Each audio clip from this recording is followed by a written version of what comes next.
podcast. 22-minute podcast. Don't want to take up much of your time. Just gonna read some headlines. Stuff. Welcome to the 22-minute podcast. My name is Wes Sievertson. Today is Wednesday, November 27th, 2024. Thanksgiving Eve. And I'm here with Mike Finley. Hi, y'all. If you Google Michael Finley, you're gonna get vice president of basketball operations for the Dallas Mavericks. So, if you ever wanted to try to be notable, it would be very difficult. Yeah. It's kind of crazy. Well, it's fine. I don't want to Right. be notable. Sure. So that's good. But it's just, I was joking about changing my last name once to somebody. There was a couple people. You keep Wesley and you just change the last name? Mm-hmm. Okay. I don't remember what the joke was, Yeah. to be honest with you. But she just so emphasized no, do not change your name. And I just she liked my name. I don't know this person. You know what I mean? She's objectively just no, your name. I don't know. She didn't really explain it. I don't know. It was just a moment, and I just kind of moved past it. But it just did seem oddly distinct that she. I don't know. Just there was something. Who knows? I guess it looks good on paper or something, or sounds good or something. Mm-hmm. But I've told you before, my last name Sievertson is an adopted last name. Right. My grandfather. My grandmother's my grandmother. My grandfather was my adopted grandfather. You see, if you do that, guys, excuse me, if you're a stepdad, right, and then you legally adopt your stepchild, and they become your child, That's your child. You legally can keep that other dad away. Really? Well, I mean, it's just more of they don't have, you have equal rights and Gotcha. authority to this person, and so it just really fucks things up. Yeah. And if that person's already a deadbeat, like my biological grandfather was, then you're just cool, I don't want to fuck with this. Yeah. They're going that far? Huh. All right. Yeah. I met that guy once when I was 12. I barely remember it. Yeah. But I guess my dad felt like he needed to see him again. Sure. And I think that was the last time he saw him too. I don't know. But anywho, yeah, people have crazy lives. Yeah. Yeah, because my dad was 7, 8 when he left, and then I think so. That's the thing is what does he know, right? Right. His impression sounds he was legally adopted, so I'm assuming that he assumes, whether he knows or not. If he doesn't know, then I'm assuming he's assuming that. Well, I guess he tried at some point to contact him, but my grandmother felt the best thing, obviously, was to not allow that. Yeah. And so the next time that he saw him, I think he only saw him from the time that his father left to on the day that he married my mom. And the way that I always hear it was he was kind of asking my grandmother and other, just well, what do I do and whatever, and they were is he trying to give you money? Take the money. So that's just the impression of the story I've heard. But and then I believe the next time was whenever I met him as well. So I don't know. I was 12. Again, it's so hillbilly elegy shit. You know what I mean? It's just so cliche because my uncle was no, I'm not gonna go. In 2002 or whatever. Why would I do that? And then my dad, love my dad, but it is just very much you gotta be a little bitch. Fuck this guy. Right. Absolutely fuck this guy. Right. There's no reason not to. Right. Why are you giving him a second? Right. I mean, I didn't. Whatever. Right. I got dragged along. I didn't care. It was a long drive. That's all I remember. It was a long fucking drive.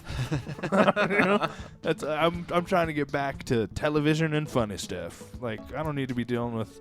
Hey, can we put that Dane Cook CD again? Yeah, probably. Yeah, that first one did have me. I'm not. Yeah, absolutely. Well, fuck. When was Dane Cook's 30-minute, Comedy Central special? Oh yeah. Just look up that year, I can. Well, I mean, you don't have. Don't actually do it. No, I'm not. Gonna do it, I thought you reached for your phone. You were wiping your. Oh, yeah, no, I was wiping my nose. Good. No. Whatever that year, you can probably see that I was 10 or 11, or that that's how old we were. So yeah, that first one absolutely. I'm your son. I'm your son from the future. future. I'm your son from the future. yeah, it's hilarious Yeah, to an right. 11-year-old. No, right. And that's who he was going for. And it turns out that's who he also is sexually interested in because he married an 18-year-old. Yeah, nothing good about him. Yikes. Honestly, the more underrated and under the radar comedian from that time, who still has a great career, Daniel Tosh. Yeah. He definitely I know people are probably like, Daniel Tosh. Yeah. He's way more crude and kind of on his show. Right. And even while he was doing his show, he was known for doing some pretty un-PC jokes, which I think. Here's the thing. I think I think he's a smart guy who leaned into a lot of things. Sure. But here's the other part. At least as far as I know, he didn't take that and is like, fuck PC culture, 100%. and now I'm a Trumper or whatever. So Right. Actually, he might be one of the more redeemable comedians Sure. from that era in saying, like, I do agree with him. You should be able to, if you're on stage with a microphone and you're not eliciting violence, then no one should be able to really fuck with you, because they should understand that it is a performance. Right. And listen, if you then in an interview later say like, no, I absolutely 100% believe what I said, then there's some problematic shit going on. Sure. But it's also your responsibility as an audience member to, even if he was being sincere, to not take it as face value, Right. have a filter, and not let it affect you. Right. Like that, whether that is in like being upset or like even considering it as truth or something. But anyway, his first comedy record, True Stories I Made Up, is gold. Is it? Yeah. Oh yeah. I actually re-listened to it during the pandemic, so maybe like 3 years ago or something. Still, just phenomenal. Just absolutely phenomenal. Yes. I think that there's a lot of my sense of humor in. Oh, that. really? Mhm. That's funny. In that stand-up record, because it is very much a, like, he actually did. One of my favorite bits from him is what does he say? He just says like out of no, I don't remember if it's out of nowhere, but he kind of just prompts it like, Dave Matthews Band sucks, and there's someone in the audience who's like, hey. He's like, see, you're the problem in this country. I had an opinion. You took it as a personal attack. Like, it's fucking gold. He's. I can hear him saying that too. It's so great. He's such a better delivery at it than I do. Sure. Like, because it's funnier. He has this cadence and it's so good. Just hoping that someone's gonna say it.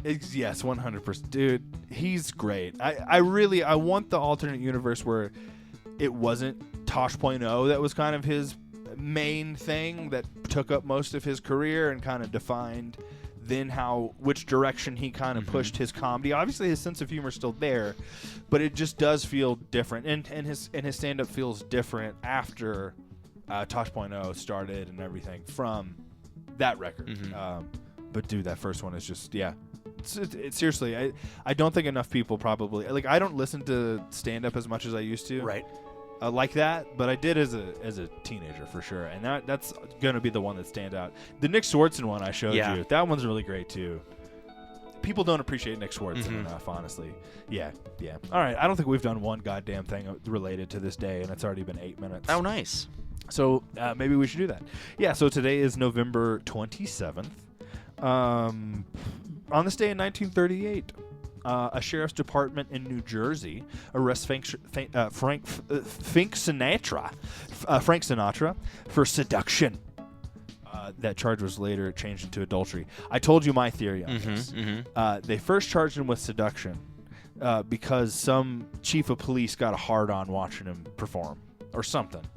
And then all the other cops showed up, and they were like, what do you do? And they were like, and he was like, seduction.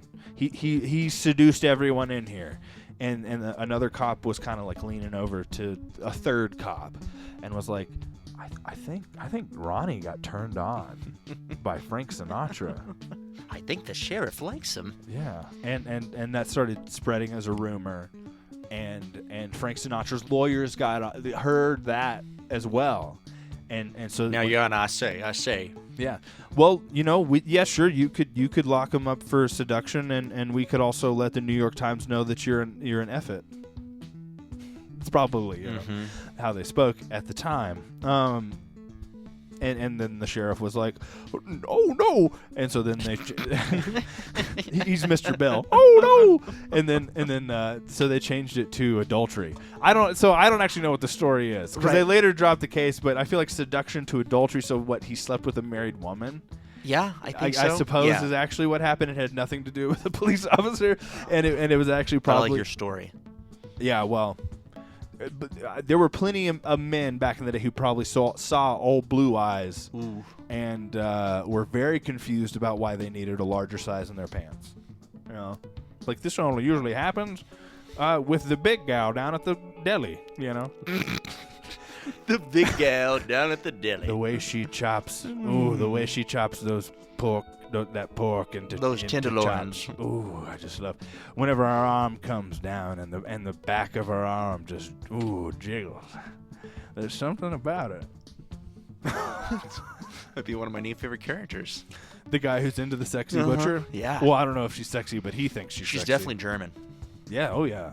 Yeah. Oh, his favorite time of year is whenever she gets the good shipment of sausage in from the fatherland. Mm. Yeah. Yeah. Smoked sausages, yum. Yeah. Oh, would you like some sausage, sir? Yeah. Can you just cut it real slow for me? Sorry. So that was one note. Okay, good. Today, on this day in 1967, Magical Mystery Tour was released as a full length in the U.S. But it was actually was the interesting note. Yeah, I didn't realize. I guess I don't know how long it is. Maybe it doesn't qualify as a full length technically. Sure. We were kind of talking about this the other day with some old emo and screamo records I was listening to. It's like sometimes they just want. It's just optics. They just are like, no. This is yes, this is only 7 songs, but it's so fucking solid, and maybe it also had like an impact and did a lot for my growing my fan base or whatever. So it's a prominent record, so it needs to be considered a full length or an official release, not an EP, whatever, a secondary extended play. And so I don't know if that was like I guess it'd be interesting. Someone could probably explain it. Yeah. I bet there's a little blog on Reddit somewhere that explains that, like, yeah, was it an attitude in England about releasing it as kind of like an extended thing because it was experimental, or I'm making shit up. I don't know why. Maybe it was a link thing. Back then, maybe they cared more about that. This is what I'm saying. Don't fucking up. Right. Anyway. But I did find that interesting that it was an EP. Yeah. Yeesh. On this day in 2013, I've still never seen Frozen, but I'm missing out. I believe you. Here's the thing, though. All right, I do believe you. Yeah. Because obviously something happens to you when you have a kid. All right? For sure. Multiple things. I mean, thousands and millions and endless numbers of things. But Sometimes things. they throw up on you. Well, I feel like that's an inevitability. Happened today, actually. Had to change my pants. I do remember. Oh, sorry. God, I just kind of had this. God damn it. Anyway. Well, don't do that. No, I'm sure you get used to it and shit. Well, I think this was like the first time since she was a baby that it's actually Yeah, affected gotten you like on that. me. I Yeah. remember my mom around Scout's age. My mom, I was sick. I was actually sick, not just faking it. And she had to take me along to pick up my stepdad in Dallas. And like we get most of the way, but then we get downtown, and it's more of like a jerky stop and whatever. And so we get like around the corner from his office, and I just fucking let loose. And they weren't happy about it. Yeah, you know, because it was all over the car. And Yeah. stuff. What are you gonna do? Right. No. So yeah, I did something similar around the same age. I don't want to talk about Vaughn anymore. Yeah, I'm sorry. No, what I also think happens is two things simultaneously when you become a parent. Oh, yeah. Or as you go through the experience. Right. Hey, you can't control the popular children's media at the time. As much as I would love to, that's why I shouldn't have kids, because I don't need to go create my own Ruby Ridge, where I live in the mountains and control every aspect of my family's life. That's just crazy. And I also would not actually be able to do that. Yep. So it's a joke. But yes, Frozen I can see obviously playing a big part in the last 10 years of parenting. Yeah, no, for sure. But also, listen, it's kind of like I've talked about before with you, where even like something like what was it? Argyle, right? Like a recent movie, huge budget, huge actors, horrible CGI in certain moments, and really like a bad fucking movie. But there are certain moments that look fucking great, and there are certain moments that probably are more emotionally connecting, deeper, and they connect better than others, and blah blah blah. Well, that's there's still really talented people working on parts of this. Sometimes it's just so many people, and no one has a complete cohesive. There's no director taking the helm, and it's the studio system. Blah blah blah. Well, Disney does a really great job of cutting through that shit and having meaningful storylines. And so while you're also being affected by that media of your children's time, you're also growing more emotionally because you are a parent, and they know that shit. Sure.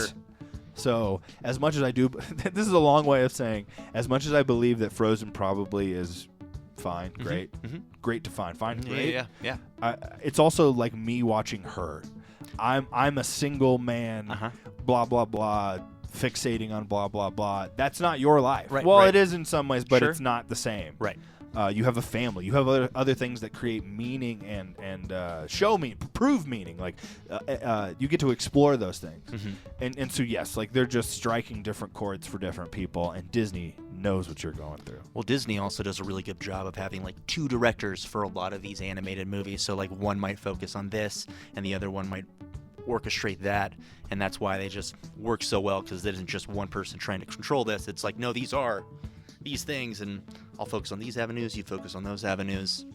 It's interesting because kind of like again talked about before, we are in a time where like Hollywood blah blah blah filmmaking has existed long enough to where you absolutely can have these shorthand conversations where yes, a single person who has a vision can actually have a pretty coherent conversation with another person and trust that they do understand what I'm going for. Cool, let's do this.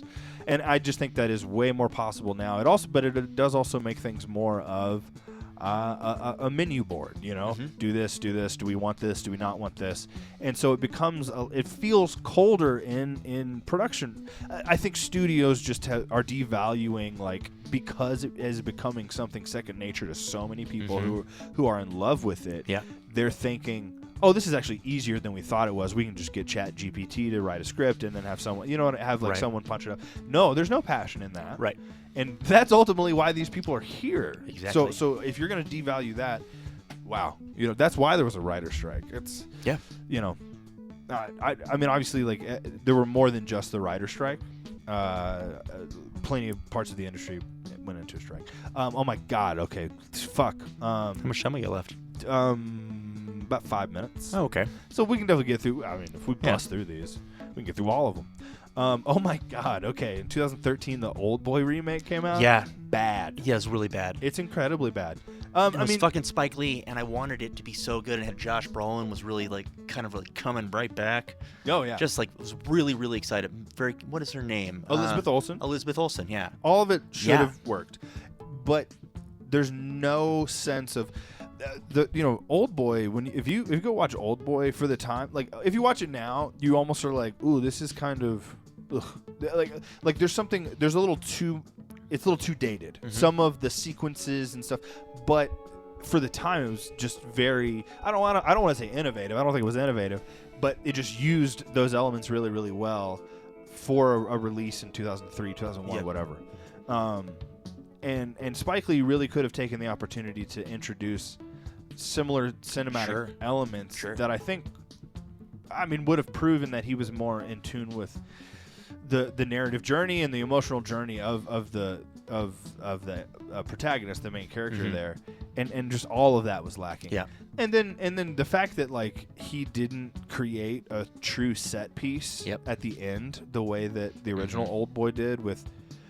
Dude, it's like a billionaire, millionaire, whatever, living in this penthouse with like water fucking features, dude. Like, and you did what? Drywall? This is crazy. It's so lazy. I don't even think he saw the original. Like, I really don't. And Spike Lee does strike me as the kind of director who's like, I don't need to watch the original. Just give me the script. I'm going to do my movie, which is like cool, but you also suffer from taking a movie that's iconic and doing one like a really poor imitation. It was also like 93 minutes long, which was just He didn't disappointing. care. Yeah, disappointing. Turning 61 today, Fisher Stevens. I really wanted to get to this guy. Oh yeah, we mentioned him yesterday, but on accident. But yeah. Mario Bros. One of the side. But then he's also been in Wes Anderson movies Yeah. recently. He was in Isle of Dogs as well. I saw that Oh one. yeah, that's right. Yeah, he's been in like So all like the his recent last ones. 3, yeah. Mhm. French Dispatch, Asteroid City. And then I think was he in the shorts? One of the shorts, maybe. Oh, you know what? Yeah, I think so. I need to rewatch those. I do. I think those are like Netflix exclusives, I think. That's why I don't actually have Netflix anymore because there's not enough on there for me that I want to watch. Right. Catherine Bigelow turning 73, director of Point Break, Mhm. Strange Days, Zero Dark 30. Yeah, one of the greatest female directors of all time. If you like to, if you like to think of things like that in a gendered way, you fucking bigot. Turning 71, Curtis Armstrong. That's Booger from Revenge of the Nerds. Biggs. Another problematic movie, for sure. A product of its time. Oh, I tricked this girl into sleeping with me because she thought I was someone else. Yeah, that's the dad from Even Stevens, guys. Elizabeth Marvel. Man.